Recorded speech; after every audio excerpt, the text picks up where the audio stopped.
कौन पावतारो करम ही कैसे बितावतारो। अरे बहुत बुरा हाल भइल बा हो। ससुरा में सुख कौन पावतारो करम ही कैसे बितावतारो। कैसे सुतेलु कोरा सटा के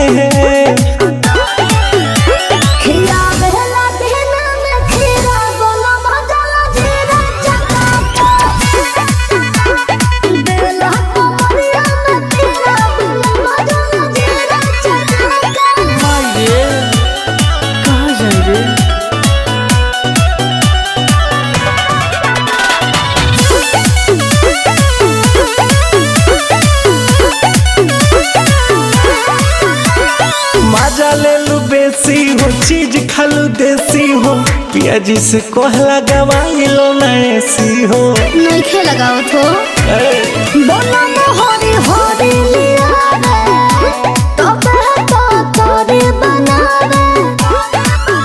कहाँ से आवेला कटा के सुनो खिया बेहला दिन में खीरा बोला मजा खीरा चटका हर जगह कमरिया में तेरा बोला मजा खीरा चटका।